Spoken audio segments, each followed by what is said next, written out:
आज आर्थिक समृद्ध भारत समाज पार्टी का राष्ट्रीय अधिवेशन लखनऊ के गांधी भवन में संपन्न हुआ।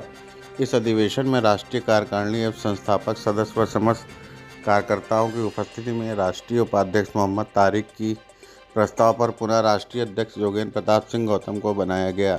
कार्यक्रम में अध्यक्ष द्वारा विद्यालयों के विलय किए जाने पर अपने विचार व्यक्त किया। क्या कहना चाहेंगे इस मौके पर? हम यही कहना चाहेंगे कि वर्तमान हालात जो हैं में शिक्षा, चिकित्सा और रोज़गार में बहुत सारे मसले हैं जिन पे लोगों को बहुत सारी समस्याएं हैं। खास करके आजकल बहन बेटी हमारी सुरक्षित नहीं है और शिक्षा को लेकर के विद्यालय बड़ी संख्या में बंद किए जा रहे हैं, जो कि होनहार भविष्य जो बच्चे हमारे हैं उनका भविष्य छीना जा रहा है। और बच्चों का भविष्य, अगर जिस देश में बच्चों का भविष्य छीना जा रहा हो उस देश में तरक्की करने से सभी पीछे हो जाएंगे, आप समझ सकते हैं। नौनिहाल, क्योंकि भारत का भविष्य अगर किसी ने कहा है तो बच्चों को कहा है, और जो प्राइमरी स्तर की शिक्षा ही छीन ली जाएगी उन बच्चों से तो कैसे देश तरक्की करेगा। सबसे बड़ी बात यह है, आर्थिक तौर पे आज देश आज़ाद हुए इतने साल हो गए, लेकिन हम ये देख रहे हैं सारी राजनीतिक पार्टियां धर्म की राजनीति कर रही हैं और जो भी हैं धर्म के मुद्दे पर राजनीति करने का काम कर रहे हैं। विकास का मुद्दा पीछे बात की जा रही है। आज विकास नहीं है कहीं पे। आप गांव जाइए, अभी भी इस देश की आबादी को हम नहीं कह रहे, प्रधानमंत्री जी कह रहे हैं 80 करोड़ आबादी को हम फ्री अनाज दे रहे हैं, गरीबी रेखा से नीचे जीवन यापन कर रही है। बहुत बड़ी बात है। एक देश का प्राइम मिनिस्टर जब ऐसा कहता है तो हमारे लिए बहुत दुख की बात कि हमारा देश आज भी गरीब है।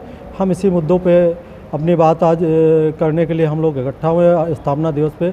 दूसरी समस्याएं हमारी घरेलू कामकाज को लेकर के, जो श्रमिक हैं उनकी समस्याएं बहुत सारी हैं। उनको सही से रोज़गार नहीं मिल पा रहा है, उनको उचित मजदूरी नहीं दी। खास करके भ्रष्टाचार, सरकार कह रही मनरेगा में हम पैसा दे रहे हैं, लेकिन मनरेगा में 200 रुपये कुछ समथिंग दे रहा है, जो कि आज की रेट में एक आम इंसान की जो महंगाई की दर है उसके हिसाब से नगण्य है, इसलिए वो सही नहीं है। दूसरी चीज़ हमारा ये कहना है कि जो रोज़गार है, आज बहुत बड़ी संख्या में युवा हमारा बेरोज़गार है। बीटेक, एमटेक, डॉक्टर्स, पीएचडी मतलब करने के बाद, बहुत सारी डिग्रियां लेने के बाद वो 15,000, 10,000, 5,000 की नौकरी करने के लिए मोहताज है।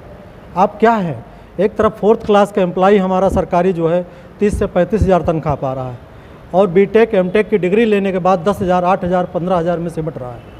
किसी भी संस्थान द्वारा कहते हैं हम प्राइवेट सेक्टर में करेंगे, 12 घंटे का आप सेक्टर नौकरी प्राइवेट सेक्टर में कर दे रहे हैं, और वो भी आपने एक नियम बना दिया कि 60 किलोमीटर के नीचे से संस्थान में आप नौकरी नहीं कर सकते। प्राइवेट सेक्टर में क्या करेगा बेरोज़गार, आप बताइए। उसके 15,000 में टाई, बेल्ट और सूट का कपड़े का उसकी धुलाई नहीं निकल पाएगी, उसके बच्चे और बीवी का क्या होगा। सबसे बड़ी बात है आज हर व्यक्ति परेशान है। रोज़गार की बात की जा रही, रोज़गार भी नहीं है। इन सब सारी दिक्कतों से हमारे समाज में बड़ी एक विडंबना है, जो केंद्र सरकार को और ख़ास करके उत्तर प्रदेश सरकार को, जहां डबल इंजन सरकार कही जाती है, उनको देना चाहिए, लेकिन फिर भी उस तरफ रोज़गार की तरफ है ही नहीं।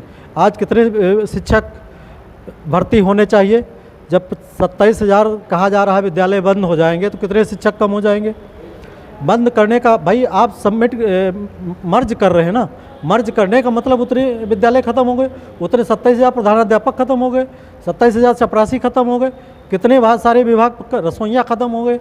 आप समझिए कितने विभागों, कितने कर्मचारियों को आप बेरोज़गार कर दे रहे हैं। ये सबसे बड़ी समस्या है।